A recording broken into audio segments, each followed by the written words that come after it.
انا فينا انا من جوا لبرا بيعطوني شويه وقت خدوا برا احلى. لا بحملهم بس بحملهم انا وبحملهم. اعطيني دقيقه وبعملها. يلا كثير استنى.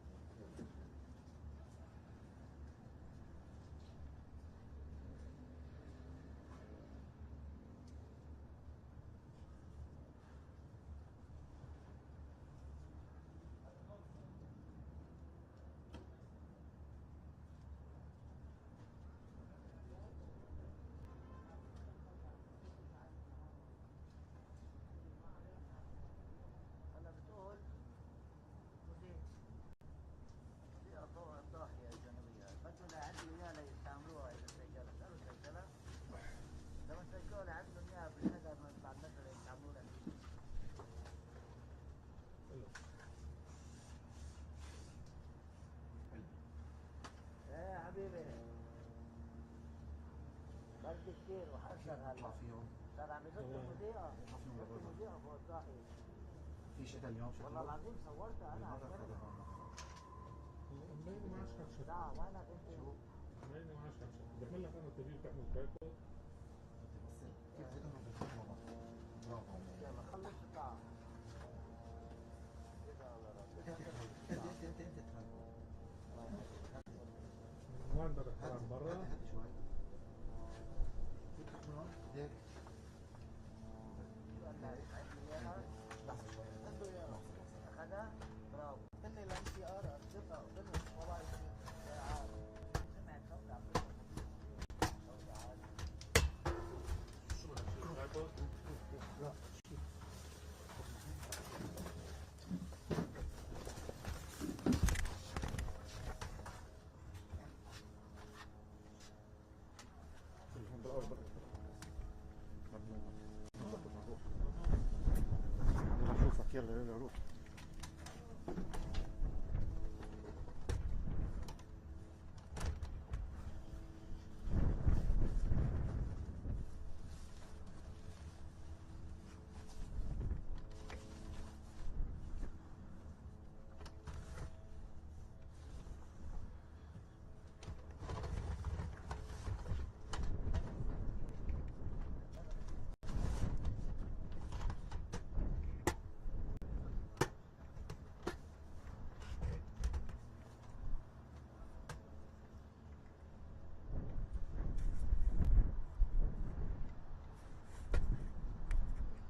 remains fully prepared to defend itself.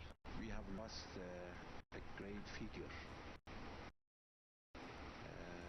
His Eminence was our marja and our leader and our father, and always His Eminence advised us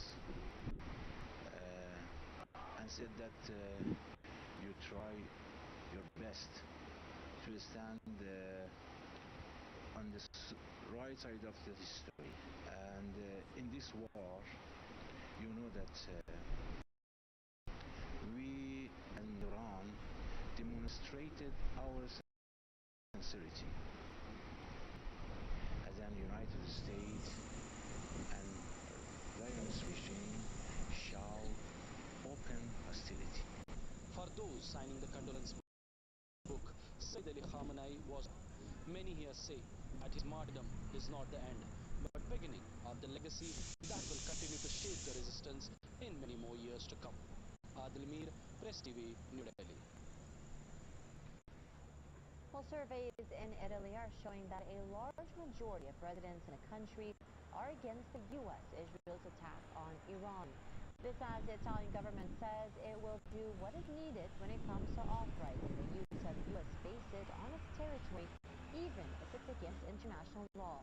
Max Chavilli reports. Surveys leave no room for interpretation. 7 out of 10 residents in Italy strongly disapprove of the U.S.-Israel coalition's aggression against Iran. The latest poll conducted by research firm Easy shows that a large majority of people in the country consider the attack waged on Iran a grave violation of international law, and only 8% of the surveyed are in favor. My personal opinion is that Italy should stay out of this spiraling circle of violence triggered by the US.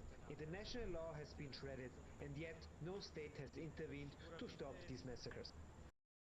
Della guerra siamo molto preoccupati. We're very much worried about the war that should rid of it.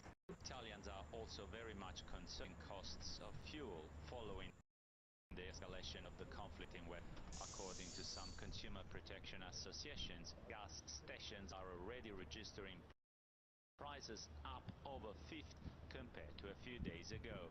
Meanwhile, Defense Minister caused a stir on Thursday by stating during a parliamentary hearing that the United States and Israel had certainly violated international law vis-à-vis Iran. The minister added that the world stands on the brink of the abyss. Of course, the U.S.-Israeli attacks on Iran certainly violate international law. It's a war that was started without anyone in the world knowing. One in which we, like the rest of the world, find ourselves having to manage the consequences. Despite admitting that the U.S.-Israel's attacks on Iran are in breach of international law, Italy's Prime Minister Giorgia Meloni has said Rome will continue to respect existing bilateral agreements governing the use of military bases on Italian territory. Max Chavilli, Press TV, Rome. A rally has been held in the Austrian capital against the U.S.-Israeli aggression on Iran.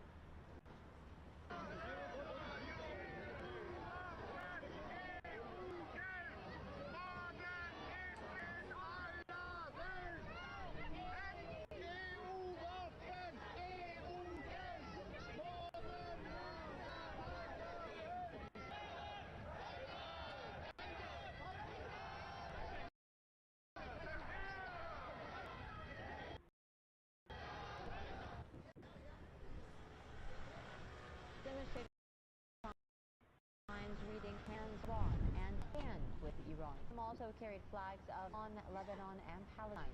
They condemned Israel's genocidal acts in the West Asia region.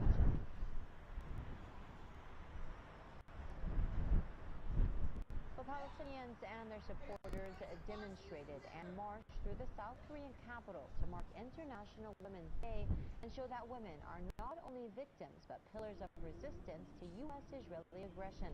As they marched past the American embassy, they voiced their support for Iran. Press TV's correspondent Frank Smith reports from the South Korean capital of Seoul.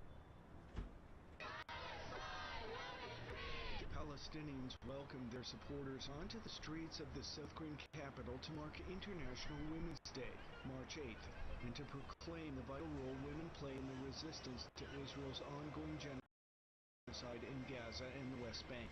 The liberation of the land begins with the liberation of women. Palestinian women have never been mere victims. They are the guardians that protect the flame and the home, and the ones who will write the meaning of life amid the ruins. Rallies and marches have taken place almost weekly here since Israel's genocide began. Among the more than 75,000 Palestinians Israel forces have killed, estimates indicate more than 50,000 have been women and children, who have also been early casualties of the U.S.-Israeli war on Iran. Innocent women and children are victims of conflict has been further demonstrated in the Israeli war on Iran. Events around the world have mourned the more than 150 girls killed in a single attack on an all-female elementary school in Iran, with schools routinely targeted by U.S. and Israelis. Many argue that Israel's genocide of Palestinians and the U.S.-Israeli war on Iran reflect the U.S. desire for regional hegemony and seek unity in resisting America's forever wars. If the U.S. and Israel win this war, I believe the Israeli genocide in Gaza will become even more brutal and horrific. That's why I believe everyone who supports the Palestinian cause should oppose the U.S. and Israel's war against Iran. As Palestinian supporters marched past the U.S. and they called out Trump and Netanyahu as war criminals and proclaimed their solidarity with the Iranian people. Frank Smith, Press TV, Seoul. Well, viewers, with that, this hour, let's go ahead and get back into our ongoing rolling coverage. Again, for our viewers who are now joining us at day 6 of the U.S. on Iran, True Promise number 4, dozens of operations which have taken place.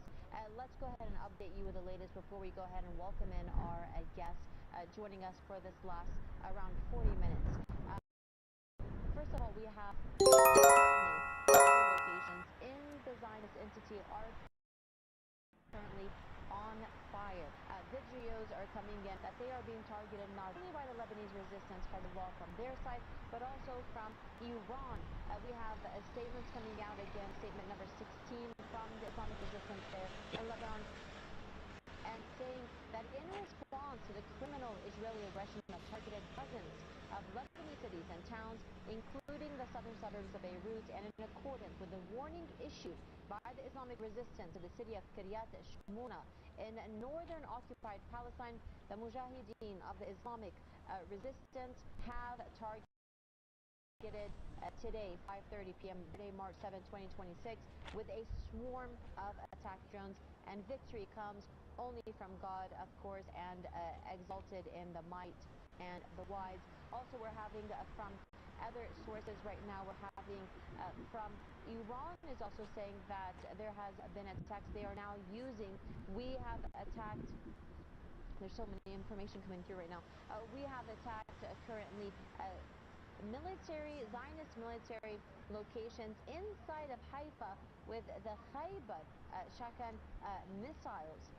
Let me go ahead and bring in, to start off this last part of our rolling coverage here from the Islamic Republic of Iran, our Press TV colleague, of course, Zainab Zakaria. Zainab, a great time to join in. I mean, the situation right now, despite, let's remind the viewers, parallel and at the same time, Qiyam and other areas in southern Lebanon are at the moment being targeted. But despite this, Hebrew media is now coming out and saying that Hezbollah has lost it. That's literally what they're saying on their social media, saying Hezbollah has lost it. They have been crazy because since today, alone today, we have, let me just double check our statistics. So today we have 100 missiles and drone swarms have been fired from Lebanese territory into Israel simply from earlier today. Let's go and start off with a situation about what many mainstream media are covering through their various streams, is that literally not only Tel Aviv but other locations are literally on fire at the moment. And I mean, what kind of scene is this for not only us, but the neighboring countries? They're watching it. This is the gradual escalation that the Iranians and the resistance have chosen to take. They will take the brunt of the air raids and air attack that the US and the Israelis are capable of. But the tempo of always remain with the resistance. The Americans do not have any surprises. They honestly, they don't. Do they have firepower? Definitely, but they don't have any surprises. The worst case scenario for the resistance is that the Americans bring their full soldier into Iran or into Lebanon, which is an opportunity for them to be massacred there, because we don't have the technology to target them en masse where they are. But if they come, they're providing, easy targets, just like we saw in Lebanon yesterday. The Israelis, under the assumption that we've bombed everything that has moved in the south, we've used the government to target and isolate the resistance there, so it will be very easy. Look at the technology that they brought out yesterday to target the Israeli helicopters. This is technology that the government does not possess, and that is the resistance in Lebanon that has been under threat. And now compare that to Iran, a country that yet it has been under immense sanctions and isolation, but it has built its own indigenous technology and capabilities. The tempo will continue to see this escalation, and as the escalation from the resistance side continue to increase, and the Israelis continue to face the brunt of that, and the Americans continue to face the brunt of that, we will see on the home front more destruction, more carpet bombing, more double tap attack. The Syrian. We'll see the rhetoric increase. We'll see them continue more military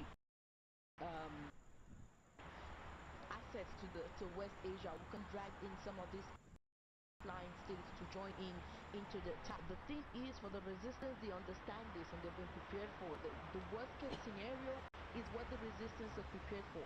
Right now, they get to escalate. They get to say when the rate of the attack will change. For example, for the past 5 days, Iran majorly has been using some of its old stockpile. In the past couple of days, we've seen it start using the Kever Shekan, the Fatah 1, the Khorram Shah 4, which are very powerful missiles with a lot of warheads. For example, the Khorram Shah 4 has the cluster munition, which we saw one single missiles become 80 different bombs targeting different locations, and we know that there is heavy censorship, not just in Israel but in many of these Persian Gulf Arab states. For example, in Kuwait, if you're caught as a foreigner, especially recording or posting, you can be fined up to $20,000 and 2 years in prison just for recording and sharing those videos online. So again, you have to wonder if the Iranian missiles are not doing anything, if the drones are being targeted like they've been telling us that 80% of all of these drones have been targeted and nothing is working, then why you punishing people for recording or posting? Why have you told all of the Western media operating within Israeli territory that every time a missile is incoming, you must cut off your live, you mustn't show it on your media, you must not show what has been done? They will allow you to go to civilian areas, so-called civilian areas that have been targeted, but the military side that have been targeted, the Israeli military asset that has been targeted, will not be shown because they don't want to admit that they're hurting. But one way to know is to check the inflow of injured coming into many Israeli hospitals, and you can see how busy many of those hospitals have become, and that's how you know that they're taking huge loss, that they're not talking about. They rather come on social media or on their mainstream media and talk about how they have dominated the Iranian airspace, and how they're destroying Iran, and how they're going to turn Iran into Gaza, which is not going to work. Exactly, Zaman. As we're talking here, some updates for our viewers. The Iranian Revolution Guard is saying that we struck a unit belonging to the 5th Fleet and the U.S. military support facilities in the Mina Salman port. Also saying that we also confirmation saying that, excuse me one second. So also he's saying that at the moment, according to Iranian news agencies, explosions are currently being heard in the capital of Tehran and air defenses have been activated in the city. As you did mention, there's going to be casualties on both sides. But what I want to go ahead and go over to is what we were talking about earlier in regards to the situation. Again, and when you look over at social media, from a lot of things that we've been hearing from, of course, those who support the axis of resistance. I mean, they're all gung-ho at the moment, to be honest, because it's just this feeling that we've continued to be seeing not only in Gaza, the genocide, but just simply these oppressors, these imperialists, these monarchies who have been ruling the world, ruling so-called international law, using it the way they want, in their own way. And finally, it has been a moment that the people have been able to finally, they've received their own green light that, hey, we can go ahead and encourage this, because time and time again, so many lives have been lost. Again, we continue to cover the situation. We all know too well the situation in Gaza, the continued situation there, families, genocide, starvation. We mentioned it multiple times, blowing children to pieces, the loss of families, of course, being shot at while attempting to receive any kind of food aid from so-called U.S.-backed aid centers. Also, we saw journalists being burned alive and targeted live on television. Come over to Iran, just over 8 days. Again, we have over 1,300 casualties, the latest figures. We've had children, dozens, hundreds, excuse me, not even dozens, hundreds of children have been killed.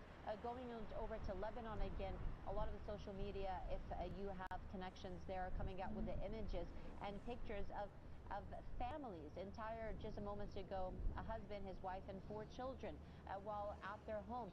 Again, people who have been waiting for this green light to go out and defend not only their own, the sovereignty, the national integrity. I mean, instead of coming back to you, this is something, again, when we're talking about these countries, this strength and these kind of people to defend their territory, this is something not specifically in the Israeli entity's demeanor, because basically the land doesn't even belong to them. Not just that the land does not belong to them, they don't have any other connection to that land other than this fanatic supremacist ideology. And the reason that you can connect the fanaticism with their supremacy is that they believe that they are chosen, they believe that they're better than everyone else, and particularly they hate Muslims and Arab and all brown people because they believe that we're less. And those two, when it connects with power, is dangerous, because you have people who are culting religion when they're not religious themselves, and you couple that with the fact that they are supremacists in their mentality, and then you give them military power and superiority in the region. Those 3 combinations will not end well. And we see that for the Israelis, because of the successes, of 1948, of 2000, of 2003, they've become emboldened, and that has emboldened the newer generation to be more fanatic, to be more aggressive. The older generation understood that they still work within a world where they are told to work within, humanitarian laws and all of this, and so they would lie even as they are committing crimes. These new generations are so drunk on power and so fanatic that they will tell you, the entire Middle East belongs to us. No, it's okay to kill multiple of you. It's okay. They will laugh at Palestinians. They will laugh at the displacement of Lebanese people. They are glad that, bombardment is falling on Tehran. They are happy to see that apocalyptic scenes coming out of Tehran and putting it on their profile and saying, look, we landed in Tehran. Look what we're doing. So, and all of this is making people really hate them. We know that many governments in the world support the Israeli regime, but we can see how hated they are by average people of the world. In Nigeria, I know, because we have a very divided country where many of the Muslims are either Wahhabis or average Christians, and most of the Christians are Zionist Christians. But within that same society, you're beginning to find many mainstream voices saying, no, what is happening, what Israel is doing is wrong.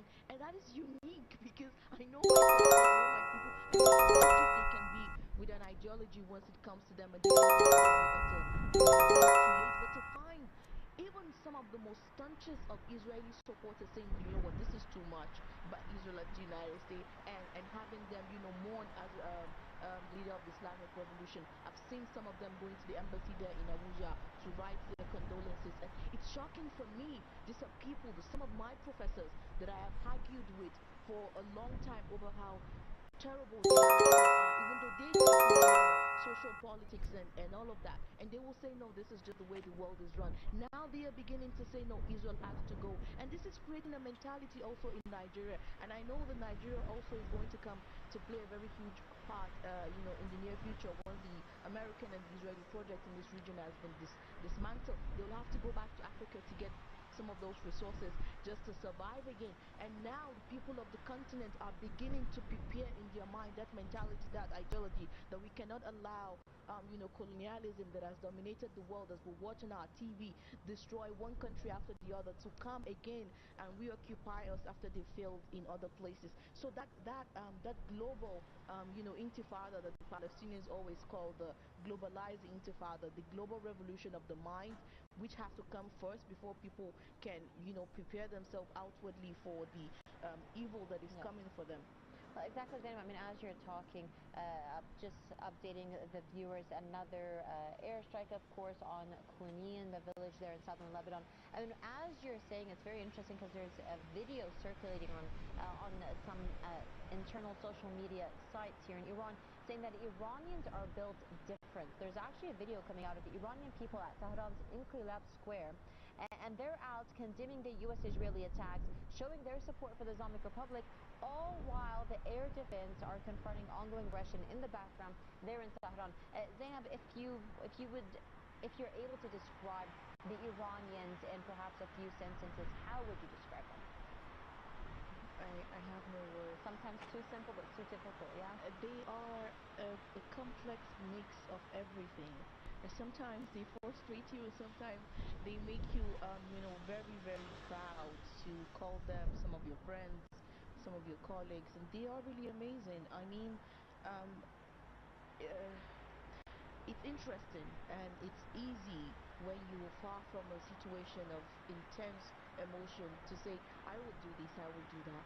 I have seen them, continue to stand despite the cold, despite the rain, despite the pain that they're feeling, many of them because of the martyrdom of the leader of the revolution, because of the fact that they're seeing their land, which they consider like a muqaddas, like a holy ground for them, seeing it hurt, and they will say, when your land is hurt, your body hurts as well. And the fact that they continue to come out, they continue to say, even if our bodies have to be sacrificed, this land must be preserved, this republic must be preserved for our children, for their children, for the future generation. And they're amazing. There are no words to describe them. For you to know who the Iranians are, you'll have to come and meet them yourself. I mean, they are all-round fun people, but they can be very headstrong. They believe very passionately in their own ideas and their own ideologies. You may not necessarily always agree with them, but they will confront you with facts and figures as to why they believe in what they believe, as to why they oppose what they oppose, and mighty respect to them. Well, Zainab, it's really interesting. I'd like our viewers to know that despite everything happening right after the U.S. Zionist aggression on Iran started, foreign journalists, foreign social media influencers have been, even until this moment, requesting to enter Iran. They want to come and they want to witness the situation firsthand. I mean, how interesting is this for you to actually come in and request to enter a war zone, to go ahead and post it on your own price? I mean, these are people who have for years been posting their predictions, their expectations, but now that it's happening, they want in on it. It's no surprise. We're not surprised, and I don't think many of Press TV's viewers would be surprised as well. We've been covering these kind of issues for a long time. But I think one thing that many people are beginning to realize, because before the war started, we saw like this anticipation from people, as if war was interesting, as if, because they're far away from it, the bombs is not raining on them. And they were saying Iran is taking too long, Iran should strike now, because they thought this was like a movie or something. And we've seen many Iranians who condemn this. But even despite that, we've seen that most of the pro-Iranian, pro-anti-American posts that we've been seeing, from average people all around the world. And I think we'll continue to see that. We'll continue to see, the field continue to widen. I think during the war, during the genocide in Gaza, in one of the many speeches that the martyred Imam said, he said that, the American universities and American colleges where protests were ongoing and sit-ins were ongoing, then they were also a part of one of the fronts in the battle against the Israeli and the American hegemonic control and the genocidal campaign in Gaza. I believe the social media has also become another front, which is why we saw, last year when Netanyahu went to the United States and he was talking about buying TikTok and talking about changing the algorithm on X and talking about how to change also the algorithm on Facebook and other meta services. And so if the war of narrative was going their way, they would not be working this hard to buy out all of the social media platform, which literally belongs to many of Israel's staunch allies like Elon Musk and Zuckerberg and the rest of that, and the fact that Larison just bought out TikTok in the United States. But it shows that despite the amount of money that they've thrown into this war, they are losing on their own turf. On their own turf, they're losing the war of narrative. Many of the MAGA supporters who are the main base of the President Trump are falling out. And November is fast coming up. He needs to get enough votes, which at the rate this war is going, if it continues, he may definitely not be getting it, despite the fact that the Democrats do not have any support. Trump, as of last 2 days ago, his rating is now below that of Biden. Just imagine how terrible that is. Biden was called Sleeping Joe. They were drugging him just for him to barely function. And now Trump's rating is falling below that of Biden. It's unbelievable. And when, not if, when the prices of gas continue to increase, which also has a spiral effect on the other daily household goods and necessities in the United States, you will begin to see some protests hit the streets, and also we may be seeing some protests begin to hit the streets also in the occupied territories against Netanyahu. Well, Zainab, as we're talking again, Israel Home Front Command sirens are being heard in Haifa, northern Israel. Hezbollah, we have targeted the city of Naharaya in northern occupied Palestine with missiles, not drones. Correspondents are saying interceptor missiles are exploding in the central section of the Palestinian and Israeli border. Last but not least, a sixth barrage of missiles has been launched from southern Lebanon towards Israel. It seems the Zionist entity, as the last 8 days has proved, if anything, will definitely not be receiving, probably sleeping down in those bunkers very uncomfortably. Zainab, in regards to what you did mention, the situation on the ground is completely obvious on who is on the winning side currently, who's on the losing side. Israeli Channel 12 is quoting Israeli officials saying that there is no set date for ending the campaign against Iran, unlike previous rounds of fighting. I mean, they ended the war against Iran last time. I don't remember it actually happening like that. Yeah, 12 days. They came out begging to please stop. And now they're saying that it's not going to happen. Before then, too, they were saying that there is no set day. Netanyahu told us all that the war is going to continue till all of Israel's objectives are met. Nothing happened. Nothing happened. What we heard, they were so ashamed of even announcing the ceasefire themselves. Trump announced it, said that we've accepted a ceasefire, and we were all like, a few hours ago you guys were saying that you continue the bombardment and you're talking about total absolute surrender. And then it was only when the Iranian foreign minister said that we told the Americans if the Israeli aggression against us stop, we're also going to stop attacking, and that was the end of that conversation, which was very abrupt, and everyone said, okay, fine, everyone is only preparing for the next round. We are now in the next round, and the predictions they made then failed. The predictions they've made now will also fail. Will they be able to assassinate certain people? Yes, they've already carried out many of the assassination. They will also continue to attempt to carry out assassination because that is all they know. They're not going to change their plan of operative, their modus operandi. That is all they know, to carry out assassination. Because let's remember, for the Israelis, let's say for example, if they lose their Minister of War, Minister of Defense, their entire security apparatus will collapse. At least for 30%, 40%. That's not happening for the resistance. For the resistance, there are 4 layers of replacement already waiting for you. So if one person is out, automatically the next person take over. So for them, they assume just like us, if we can take out all of this leadership, then it will crumble, because it will crumble for them. And that's why they cannot stop this model of targeted attack. If you remember one of the statements made by one of the leading Zionist campaigners in occupied territories, Daniela Wise, if I'm not mistaken with her name, when the BBC journalist had asked her, where do you want all the Palestinians to go? They're not ready to go. She said they will move.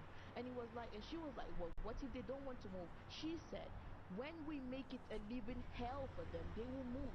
Because again, like you asked in your previous question, they have no loyalty to the land. They're only there because of a supremacy idea and a fantasy that was created for them in some book written by certain people over a decade ago, and they believe in that even though they don't believe in God. They are not loyal to the land. They believe once it becomes too difficult to live, once the situation is no longer beneficial for them, they will take their second passport and run. We already know that over 40%, if I'm not mistaken, of lands in Cyprus have already been bought by Zionists. We know that over 60% of the land in places where the war is taking place in Ukraine, which has become, very, very cheap, has been bought out by the Zionist regime. We know that they're buying lands also in inside Russia, in many places across the United States. Why? Because they're making second plan that if this project of colonizing and occupying certain part of the world does not work, we're going to fall back to plan zero and start all over again.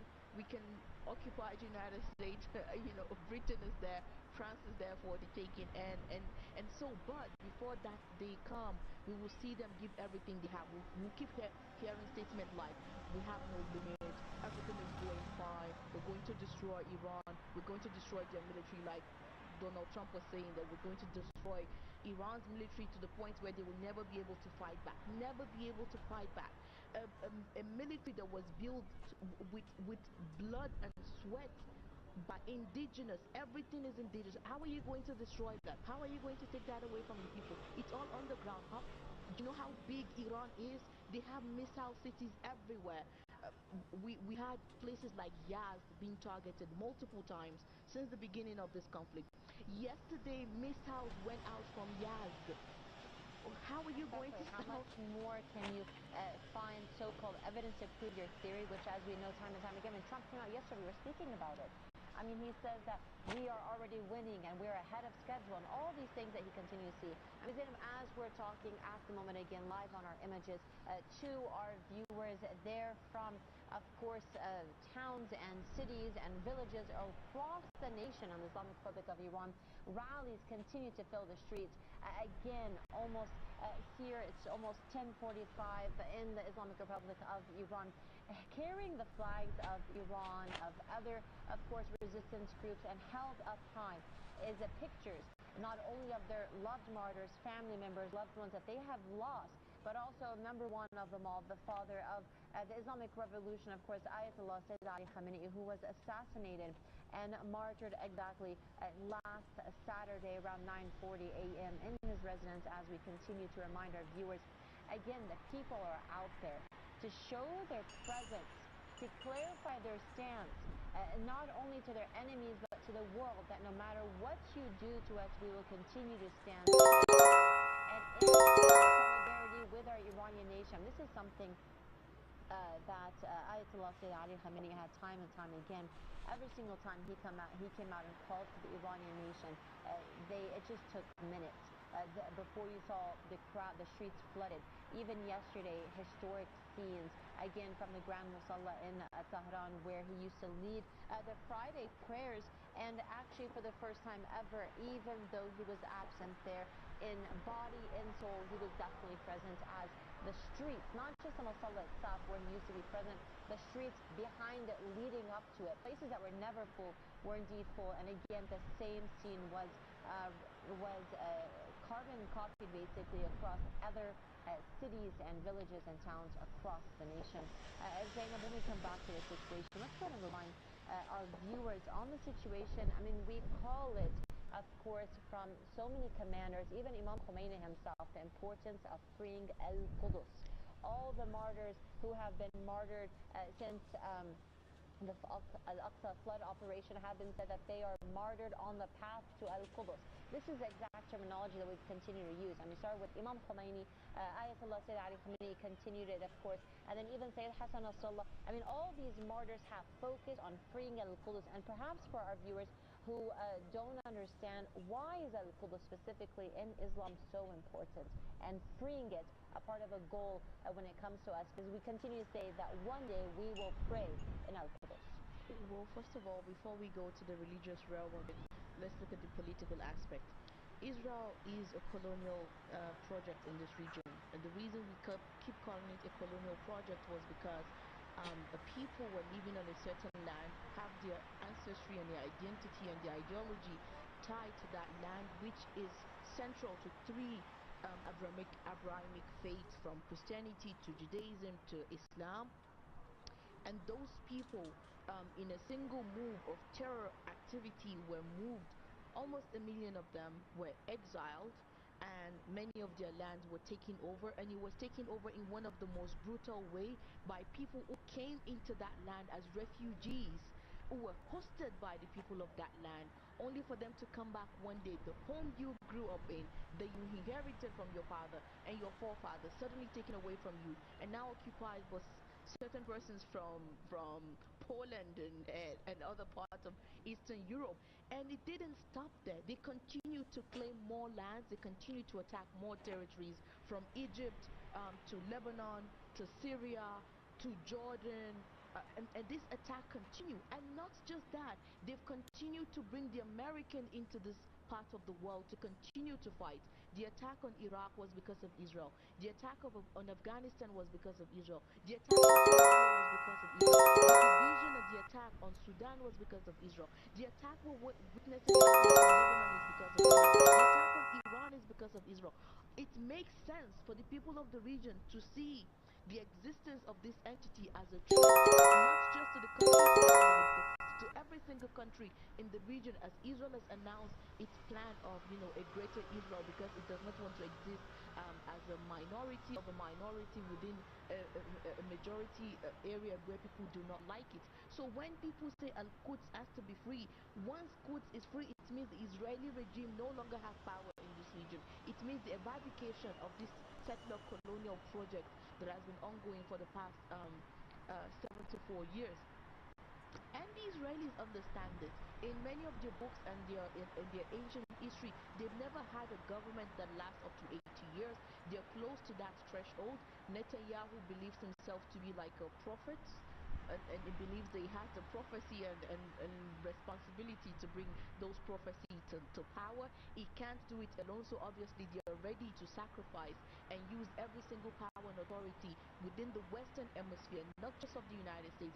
That is why we've seen them, invest such a huge price into buying out different sectors of Western government, Western sector, from economy to technology, to spy, and to some of the blackmail ring like Epstein file that they have in various countries. By the way, this is just the tip of the iceberg what we're witnessing in the United States. So this is the political aspect.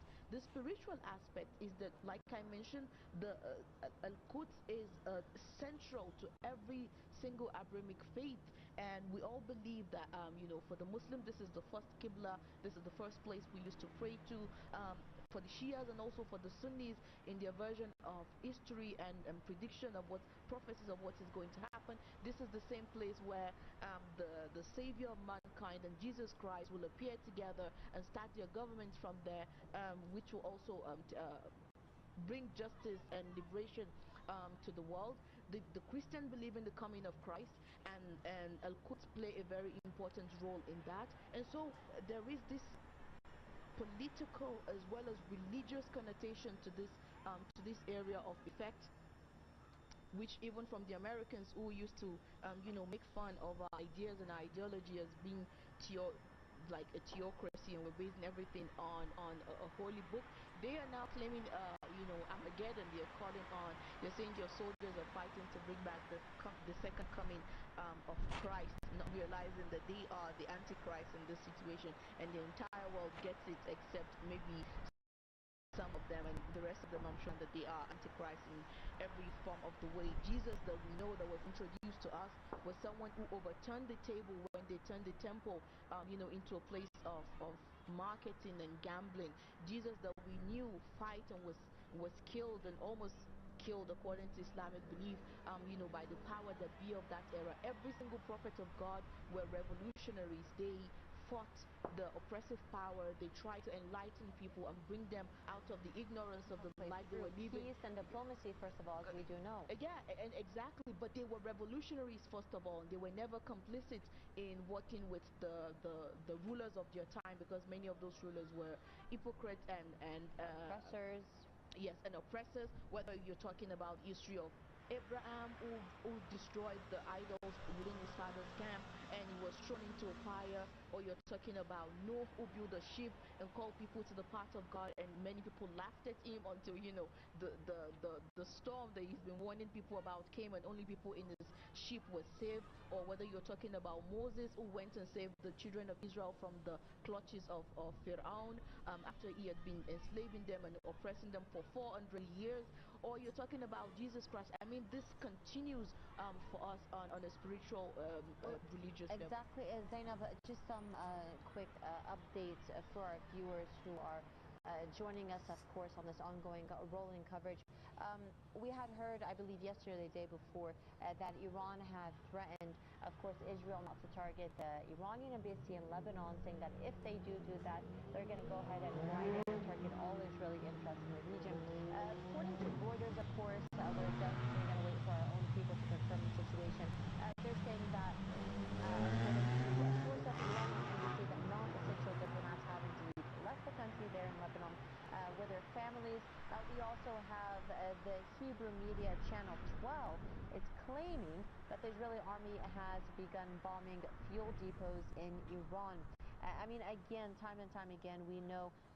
Also, we have Netanyahu is currently speaking, saying that there was a danger that Iran would attack us. However, what we have is a new level of our preparation, according to what he's saying. Again, we're going to see what he means on that point to see exactly.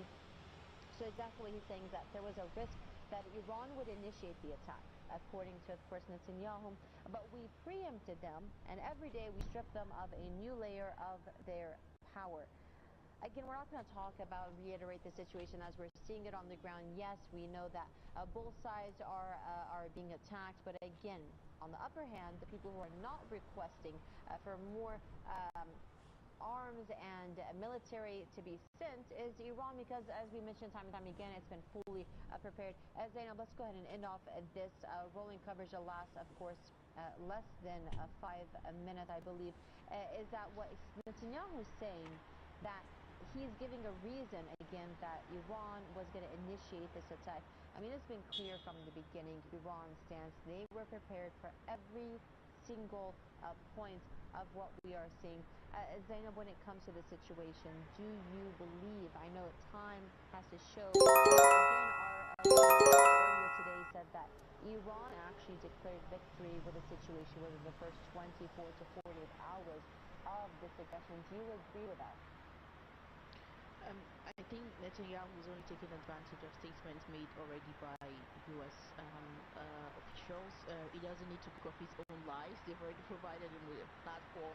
He just needs to repeat it with excerpts saying that they had information that Iran was about to strike Israel, that Israel was about to strike Iran, and if Israel has struck Iran, then Iran will have attacked the United States, and they had only taken the initiative to brought the war to Iran, and now that Iran is attacking the United States, it makes no sense. But anyways, it is the state of the U.S. that we're now witnessing, the administration that has surrounded Trump, some of this racist, senseless, evil people with unlimited amount of power, and they believe that they're gods or demigods, and because they have this amount of power, they can make decisions that affect 90 million people and other people within the region. Many of them who have been trapped, many of them who've never heard the sound of explosion, of bombardment. Zainab, I just want to add so you can continue, Netanyahu, because this basically plays into what we're saying. He's now saying, currently, viewers, Netanyahu, we tell Hezbollah that whoever lays down their arms will save their life, and whoever doesn't, their blood will be spilled. And he relayed a similar message to here. Iranian Revolutionary Guard members who surrender their weapons will not be harmed. I mean, it sounds from what Netanyahu is saying that he's now calling for the surrender, or, I mean, this is something that we continue to hear not only from Netanyahu, as you did mention, but the U.S. So the government disarming the resistance in Lebanon didn't work for them. Economic pressure, military pressure, backing terrorism didn't work. So basically Netanyahu believes that if he opens his mouth and asks, basically what he's doing, asking the resistance in Lebanon, the IRGC, to lay down your arms, that you will be saved. Yeah, it doesn't make sense. I mean, that might work before you assassinate the leader of the Islamic Revolution. Now, I mean, lay down their arms, and what are you going to do? You're going to give them order in their own lands? I mean, it boggles the mind to talk about the arrogance of these people and the kind of idea that they think we are. Maybe it's because they're used to some of the Persian Gulf Arab countries. I don't know. I mean no disrespect. Maybe they're so used to like giving that order, giving that command, and everyone falls in line. You don't know what a Shia is. You don't know what an Iranian is. You don't know what it means to believe in your land. Iranians name themselves Watan Parast. That means people who worship the land. That's how committed they are to their land.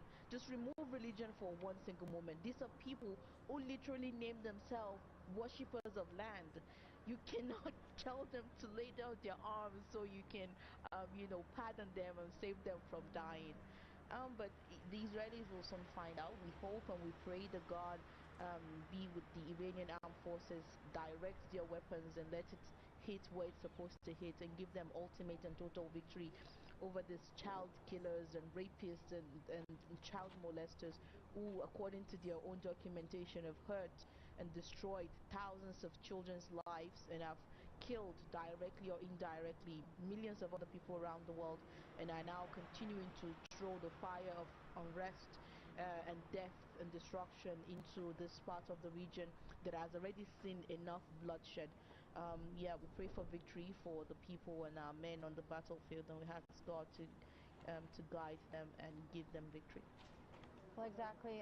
Viewers, again, you continue to follow with us, Press TV, with our guests from around the world, from our studio guests, and of course from our colleagues in Beirut, in London, and other places who continue to take over the rolling coverage. Again, today is day 8 of the U.S. Zionist entity aggression on the Republic of Iran, and of course Iran's promised retaliation, true promise number 4, over, of course, over 2 dozen waves against not only the Zionist entity, but of course against any U.S. and Zionist entity interests in the region, and specifically there in the Persian Gulf states, which have been their target since, again, the beginning of this 8-day aggression. When it comes to the situation, we continue to bring you here a few updates before we let you go. Is, of course, the continued retaliation resistance operations, not only from the IRGC, but from other axes of resistance in the region. We have from Iraq, and of course, significantly, the top of the headlines, which has been Lebanon continued, continued attacks and barrages and missiles on the Zionist entity, and of course the Zionist entity, as expected, go ahead and they are attacking not only southern parts but also the southern part of Beirut. Well, viewers, that's all we have here. I'd like to thank Zainab Zaki, of course, our Press TV colleague, and everyone who has joined us. For now, thank you for watching, and goodbye.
September the 27th, 1980, Ayatollah Khamenei was leaving for the front.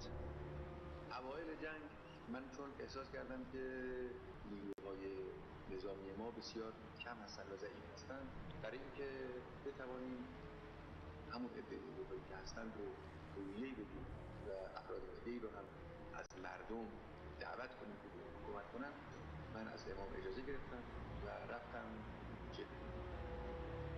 The pilots said that they have reached the sky of Ahvaz city, but nothing was visible down there. Even though it was nighttime and the city lights should have been seen from above, below them, nothing but absolute darkness could be seen.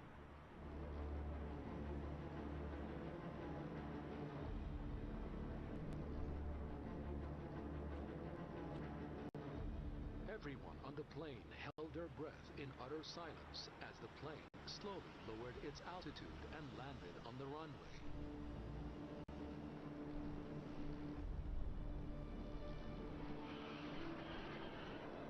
When the plane finally stopped, Ayatollah Sayyid Ali Khamenei stepped forward from among the volunteer forces to disembark.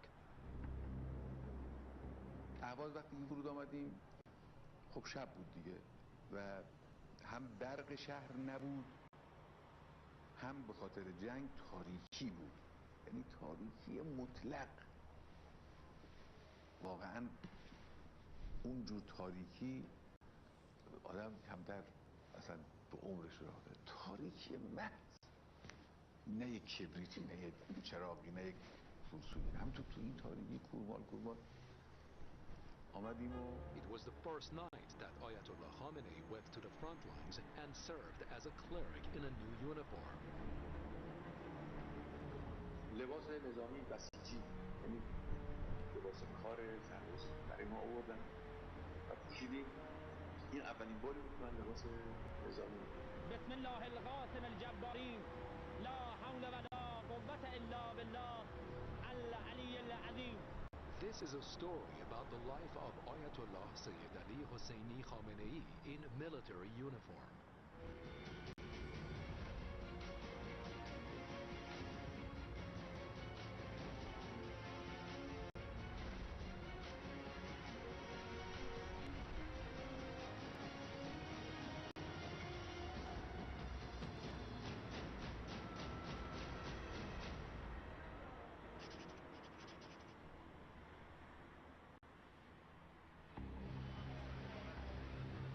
September the 22nd of 1980, the day the Ba'athist regime invaded Iran, Ayatollah Khamenei was at the General Factory. There, he decided to go to the Army's Joint Chiefs of Staff headquarters.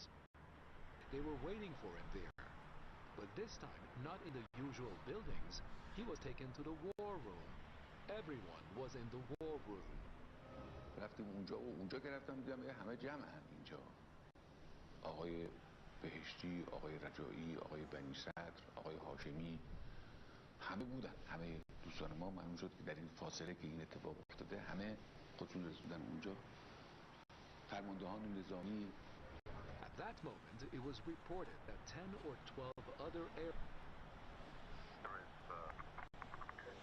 a great deal of sorrow and pain mingled with some kind of ethic that was formed in Iran. These two created a situation. The Iranians had some special passion, and the enemy would not think of it. The strategy, the adversaries were to create a kind of shock and an awe among the people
repeat the same thing here. But we had a different kind of mindset here, a different kind of mentality. Well, what they wanted to do was that they wanted to actually put our people in a shock and to try to stir the situation tremendously in Iran. Why did this not happen? It was because the Iranian nation has been through such things. Every year we have the epic of Imam Hussein, in which there was a great shock, but inside there was this huge sorrow. At the same time, there was this epic that was formed simultaneously. So it was a solidarity of the people that based on this. Americans at first wanted to hit the Iranian leader and a number of our top commanders. They wanted to stir the situation and create havoc in Iran. So the first phase was to do something with the administrative structure and the governance structure to wreak havoc with that. Well, Americans thought that they can do that very easily and swiftly, so they thought that they should do this intensively.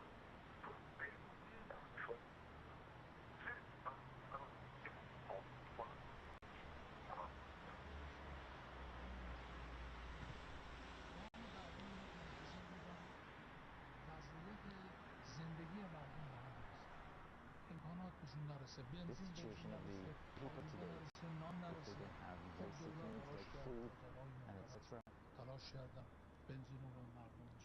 they've made efforts to provide people with fuel and etc.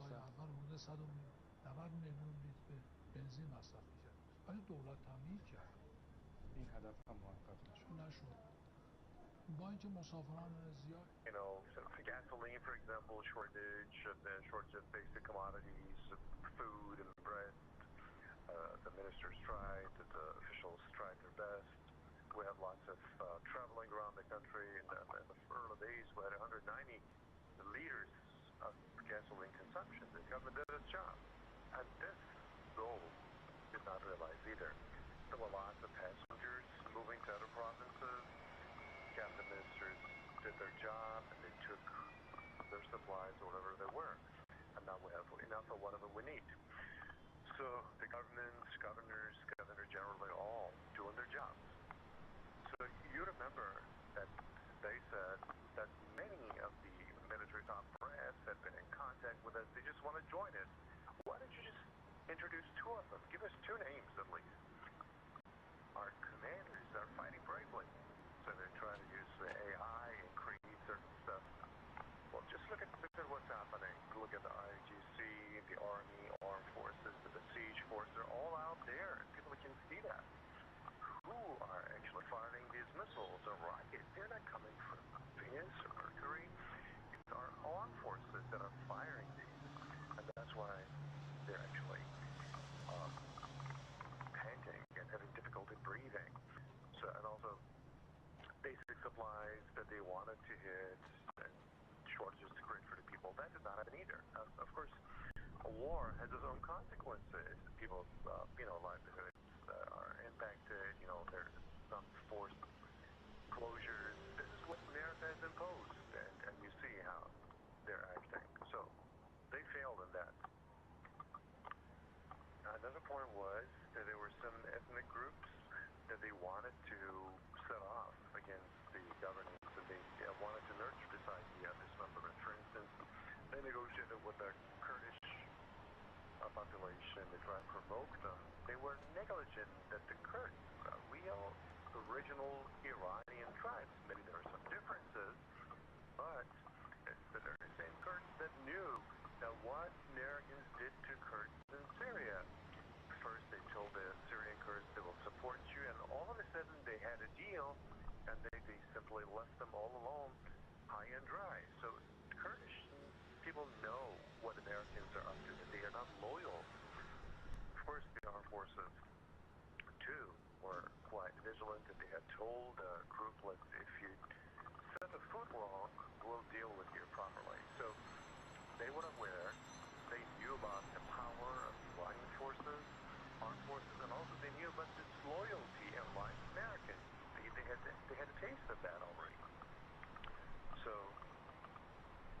they felt that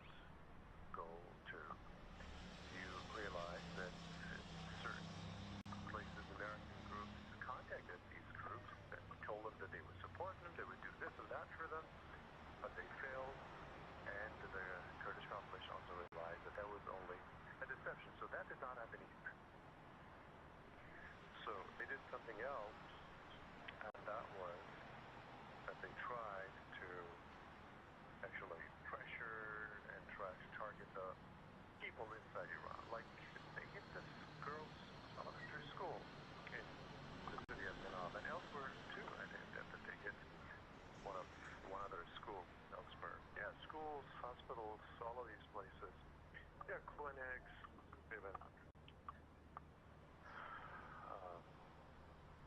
But why did they do this? I just saw Mr. Trump threaten today that some of the people, some of the population that actually have not been hurt, we also target them too. So why should they do this? Because however hard he tried to steer the people, to provoke the people that they threatened. He had given us messages that if we attack, you will join us. So if you do not join us, we will give your information to the other side. Iranians may have difference with each other, but after all, at the end of the day, they are Iranians. They're standing there for their country. They will never cooperate with you when it comes to partitioning and dismembering their country. You know, they have seen what you have done in the region, what you have done, the intervention in Iraq. They have seen this, what you have done in Afghanistan. It's before their eyes. They remember all of this because you don't care about the people. You went to Venezuela, and what did you say? You said that we want Venezuelan oil, we'll take it, and we'll give them a little bit that they want, they need. So what are they saying now? What Mr. Trump is saying now is that for the leader of the revolution, well, we killed him. For the future leadership, I should decide. I believe that he's insane. I mean, no country would accept this, especially Iranians. Iranians, have their own. They have this huge and age-old civilization. Who are you to decide for Iranians? I mean, this is just insane and stupid. This is what America is all about. Why are they pressuring the people? Because they want to punish the people. Because they have said, we will deal a blow and you should join us. People didn't do so. So you see what people are doing out on the streets these days. Why did they take to the streets? Well done. And this is a source of pride and the dignity of the Iranian people. This is maturity that they have shown. This is unprecedented in different cities and provincial centers. You see that 7, 8 nights in a row, people are all out on the streets. They're mourning and they're chanting slogans. No troops on the street. This is what the Iranian people have done, and then the ploy and the weapon that the Americans wanted to use, the people simply rendered it ineffective. This is a huge asset. Yes, there could be complaints, there could be certain issues and differences. That's true. But when it comes to Iran, when it comes to the land, they stand united, they stand together. When they see that they martyred the leader of this country, they didn't want to actually substitute that person to someone. They just wanted to dismember Iran. So this is the understanding that the people have, and they maintain their presence on the stage. And something strange has happened, and that is that they actually, the other side, wanted in this murky water to wreak havoc in Iran totally, and what the Israel's wanted, they wanted to just realize their wish. I mean, they said that on Monday, a month before this war, Netanyahu had called Trump and told him that we have some intelligence that if you act at a certain time, we will have our wish realized. And Mr. Trump had said somewhere that on the basis of what Trump had said, he always tempted to attack Iran. By what I heard, this is what a U.S. president is like. He's talking about temptation. I mean, you have ruined the whole interest of America.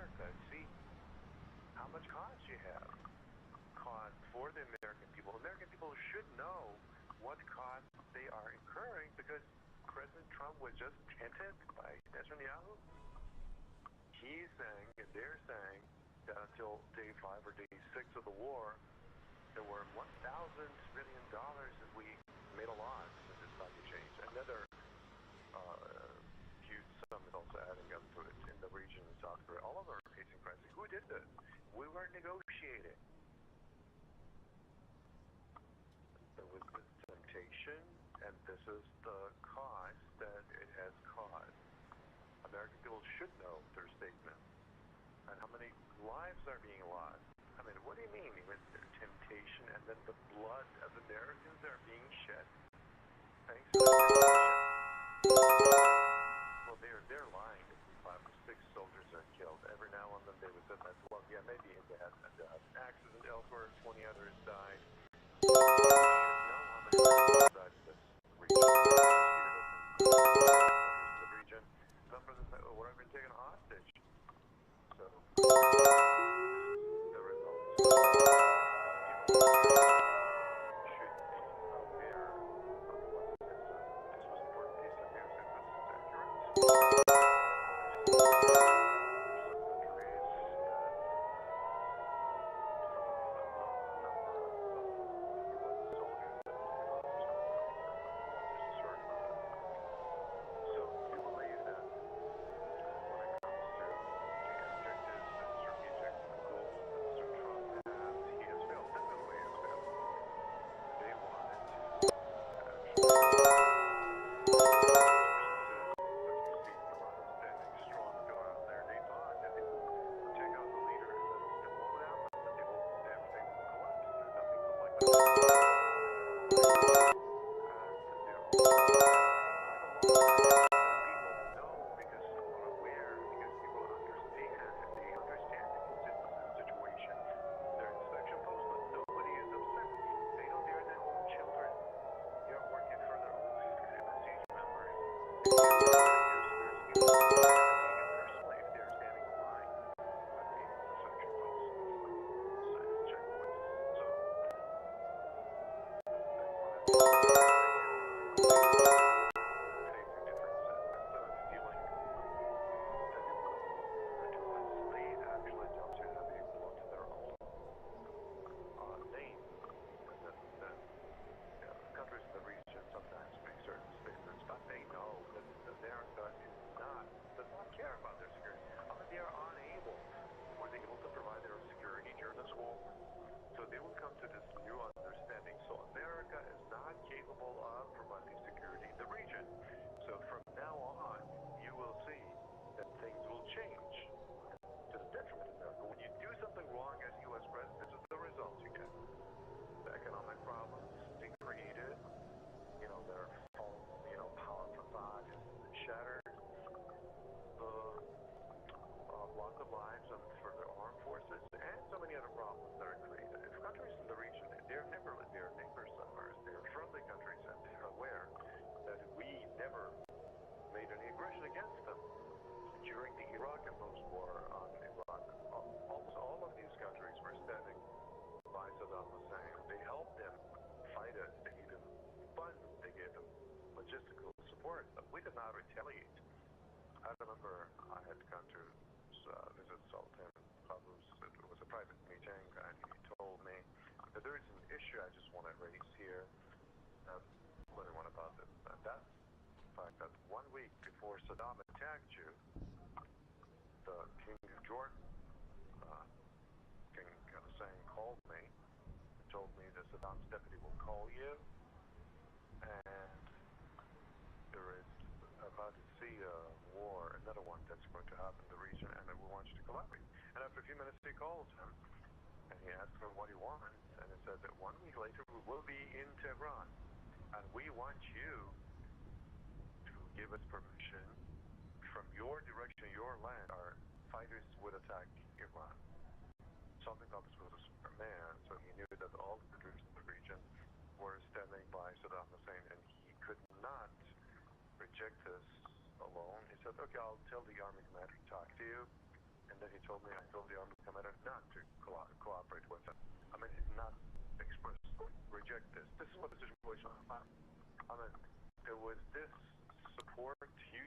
before Saddam Hussein that he thought in a matter of a week he will find his way and capture Tehran. This is Samarei, the intelligence official of Iraq. He has written a book. Read that book. He was in charge of intelligence of Iraq. He said 2-3 weeks before the war started, U.S. Secretary of State, Undersecretary of State went to visit Saddam Hussein.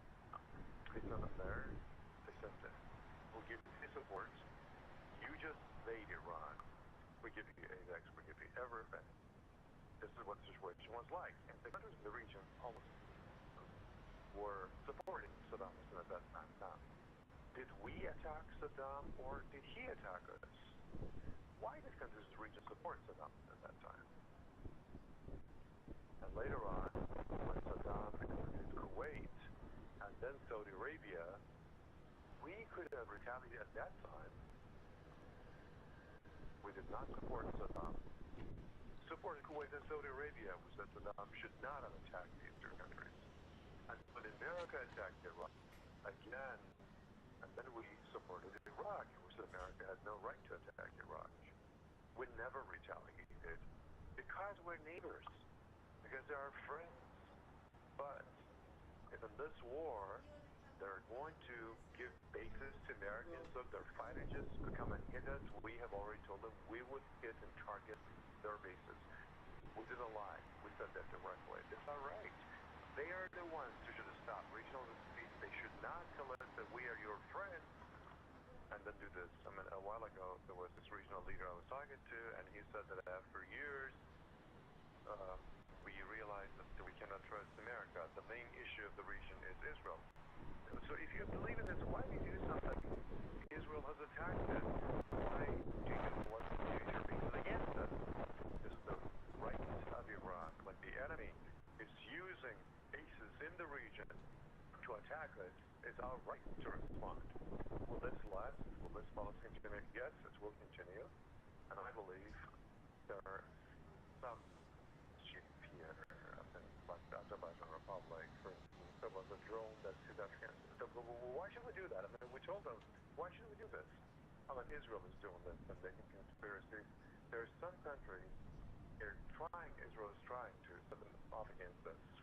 What do we have to do with Azerbaijan Republic? I mean, if Israel does anything using these countries and make an invasion against us, we will deal with it properly. But we have no issues with countries in the region. We are in negotiations with them. We tell them that you're our friends, you're our neighbors. We are never been pessimistic. We never wanted to capture any part of your soil, nor do we want to put you to any kind of trouble. You know that. You should have stopped them. I mean, one or two countries have said that we will have stopped them. And said we don't think that you can do that. But we said, okay, fine. If you stop them, no problem. It's fine with us. So we wait and see if they're able to stop them. Now, what are they trying to? What are they trying to pursue out of these aggressions? Sometimes they're empty buildings that are evacuated, and then they go and this is a radio television station evacuated already, or maybe, for example, a chamber of deputies elsewhere, which is evacuated like in this form. I mean, why should they do this? I mean, what's the purpose? Also schools, clinics, trying to pursue. I mean, why should they hit? I mean, the pattern of the place they hit. And one, I should say that they're stuck in a quagmire. They still want to get themselves out of that quagmire. They want to destroy the government, and they didn't. They wanted the third one. They were not able. They wanted pit against the Islamic State. They didn't. They failed. So it was too late. So that's why they didn't know what they're doing. You know, it's simply they're feeling hysterical, and these are the last breaths that they're taking, I believe. When an enemy does not achieve its goals, then they don't know what to do. Mr. Trump had better accept that he has made a mistake. He was cheated by Israel. He was deceived. You said America first, but this is Israel first, America last. So why did you fix this? Accept it. Come to terms with reality.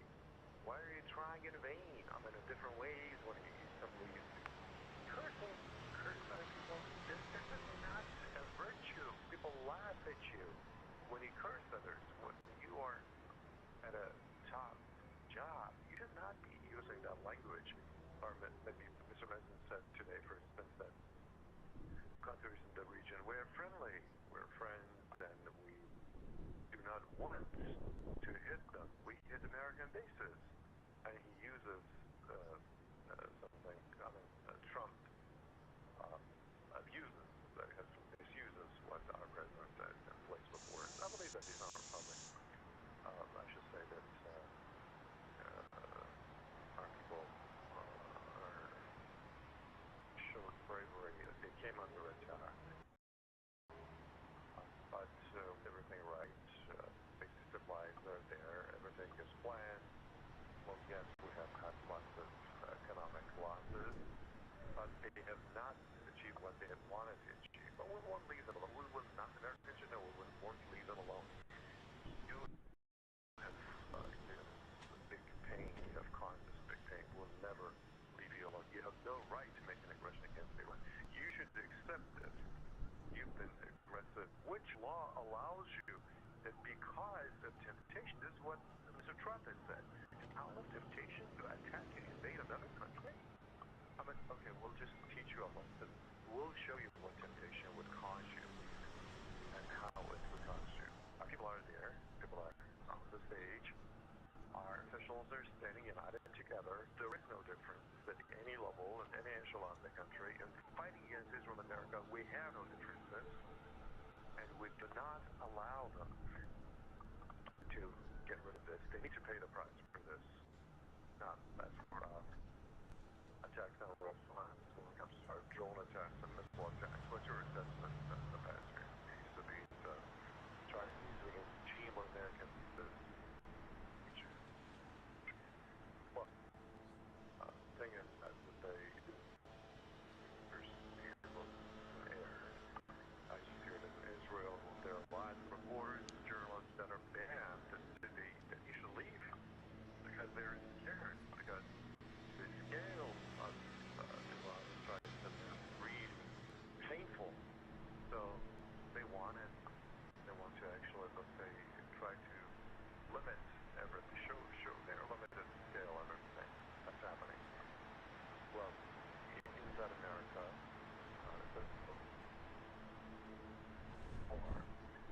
and destroyed lots of assets of the United States. Missiles, so large, deeper, search.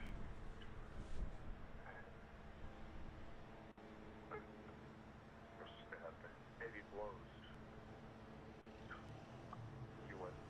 Some of them have been air shown, like Al Jazeera showed them. And with a large thing that was rocket and got destroyed. Ever the blows. And we'll continue and won't leave them alone. They should not think that we will let Americans simply wrap it up and say, okay, we hit them, let's just wrap it up quickly. Cannot wrap it like that. Can't realize that they have no right to make an aggression against Iran anymore. And that they should pay for all this. The dirty work that they have done at the international Iran, there is a huge price that they have to pay. It's unprecedented. Marching there, you won't leave them alone. They should pay the price. Sometimes they say that missile systems from attack, not those systems. So, who is firing? These are their wins and wishes. Every day there are lots, hundreds of missiles that they're being hit by. So where are they getting hit at by? So this we have our own arsenal that are working properly. We are acting wisely and seriously using our missiles and drones that need to be punished. The one the aggressor, and this is the people's expectations of us, and they are right. So when it comes to energy markets of the world, we should trust them. Gone up to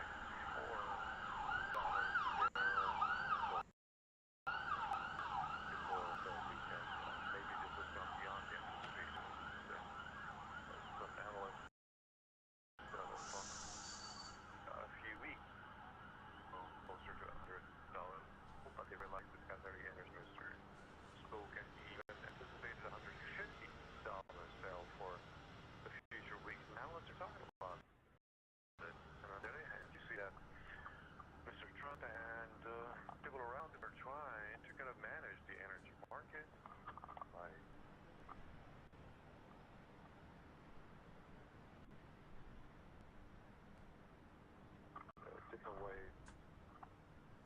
let's say, insuring, for example, the ships and vessels or different other ways. What's your anticipation at this moment? Do you believe that Mr. Trump's measures to manage and to bring tranquility to the world markets and energy markets, would that work? Well, the issue of energy is an important issue that you just mentioned. These are the anticipations that you just raised. But it does not only relate to energy, it's also the stock exchange, so it's the energy market, and there's also, there is this economic quake actually. Disrupted. When you hit us, we have to respond to you.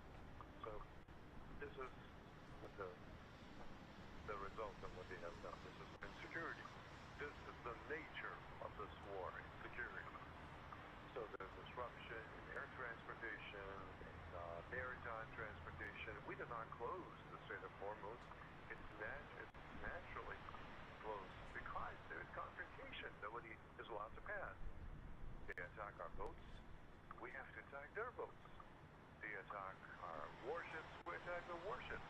So the region is insecure. When you have your commodity and cargo on your ships, you cannot leave this region. So there is disruption in maritime trade and transportation. So I believe there is this international global misunderstanding that has caused this war. There are lots of ramifications of this war. It's not only confined to Iran. There is this it's a lesson for others to learn not to do anything like this. Mr. Trump, he had a good feeling about what he did in Venezuela. He thought he could repeat it, but this is not the same. He has to pay the price for what he has done. He has killed our leader. He has martyred our leader. Let go of him. He killed our people. More than 1,000 of Iranians have been killed. It's not anything we could let go of easily. We should retaliate, pay them the same coin. They're hiding things, but they have received heavy blows, and later on we'll hear about it. I don't know if that's good. Some also messages from countries in the region are receiving messages. If so, what are they saying in the region, in friendly countries or other countries? I remember when we had the 33-day war. In the first 2-3 days, there was a conference. There was this lady, a foreign minister, at that time U.S. Secretary of State, and the Chinese Prime Minister also invited me to attend that conference. We didn't take part, of course, but there were countries in the region that you should stop this war. And at that time, Ms. Rice said from America that that was time. They thought that Hezbollah would be destroyed in a week. Week went past, second week came, they realized this is an uphill battle. So countries in the region tried to contact them frequently and told them we want to mediate and do this and that. And the same thing's happening now. It's being repeated now. So we won't welcome the extension of war, but when an aggressor makes an aggression, it needs to be punished. I'm not saying that countries in the region, maybe they have their good intentions, no doubt about it. Well, yes, they have made contact. Some of them, of course, they sound that they have been already instructed. But they should know that they cannot simply say that what Mr. Trump has said, that on that basis, I mean, he should realize he has made a big mistake. He needs to be punished. And one is one leave him alone until he is punished. Interviews of some European officials, we see some change in rhetoric compared to past weeks and months, like German Chancellor. There's this change of heart. Whether is fruitless or fruitful.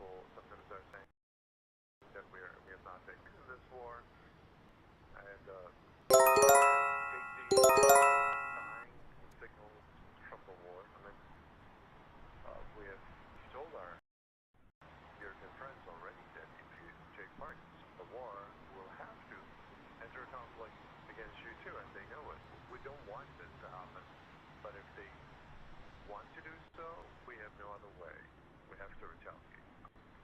But I believe that the Europeans did not heed Trump. And they are right. Because he's not loyal when it comes, on different occasions he has humiliated Europeans. The Davos Summit, for instance, he humiliated Europe.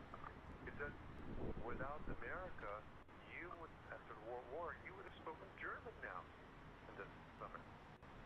He humiliates Europeans for Saudi Arabia. But this is what Trump is all about. Europeans accepted that that bond that they have among Western countries, that bond is not dependable. This national security document, Americans said that Europeans have some civilizational issue. It's so humiliating. It's the Europeans that actually created America. But this is what America's comments about Europe. Even a close ally like UK, Prime Minister did not accept to cooperate with them. This shows that Europeans have come back to their senses and they have realized that they should not be cheated by this nice man. He said that he receives a full conversation, he gets tempted, and he does to start the war. So Europeans have the right to think of the national interests, and I accept that Europeans have been wise in this situation. So I have a number of other questions regarding the Provisional Leadership Council. We have heard some of those that some meetings have been held, and I just saw you were also attending one of the meetings. If you could tell us about the regular meeting of the Leadership Council and how it's going on, and how things are moving forward. I believe that one important thing that we've already anticipated in the Constitution is there's a vacuum of leadership in the country. What kind of mechanism and structure would there be to fill this vacuum so that the next leader is elected? Now, that mechanism is in the Constitution on 111.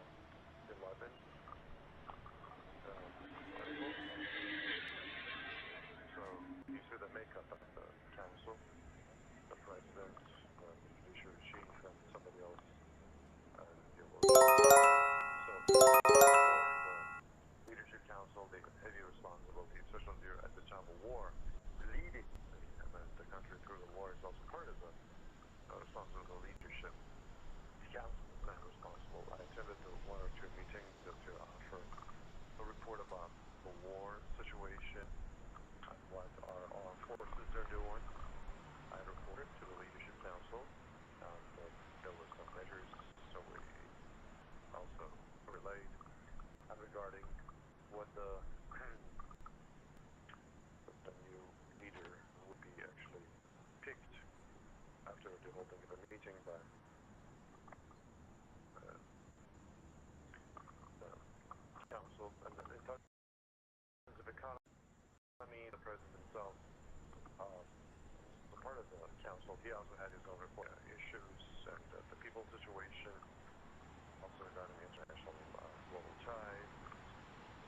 Discussions were made. They are doing their jobs securely, and anytime they need the report from any organization in the ministry, not making harass about assembly of experts meeting and the process of choosing a leader. Do you have any information about the assembly of experts and what they are up to? What's the latest? And the decisions, if you're informed about how the board of committees public at this point. Well, in fact, this is an issue of the assembly of experts, and they're actually taking care of it. We should not interfere in the job. Leadership of the council said that there are security forces should take care of and manage things, and that's what they're doing. So we're now busy with the war-related issues and security issues.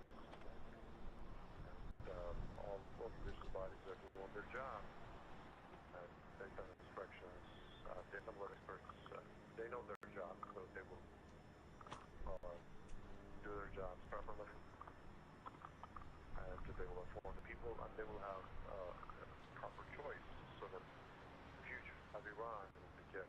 We will have a prosperous life for people based on that choice. Last time I talked to you on the second day of the war, you had some recommendations and advice for the people. Now today, this is the 8th day of the war, the end of the 8th day, since the war began. And you talked about your conclusion, and we have seen what the people have done. I want to see if you have any recommendations for the people for the coming days and weeks. On the second day of recommendation, I have recommendation on the 8th day. I should thank the people. They acted so wisely, fervently, eagerly. They safeguarded one's dignity, their presence out on the streets. The words, their comments, they were extraordinarily important. It's of the essence. It repelled the enemy. This is the presence and participation that we humble. We really appreciate this.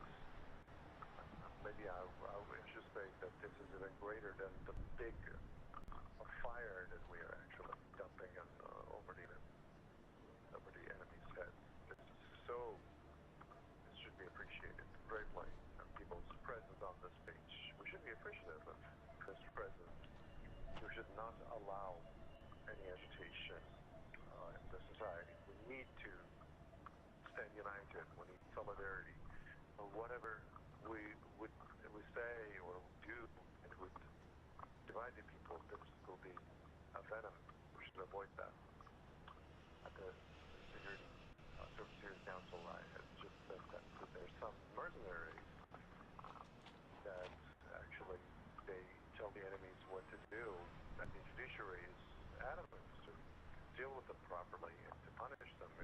If people are informed, they should, what they do. You should inform the intelligence apparatus, and you know what channels to do. That's important.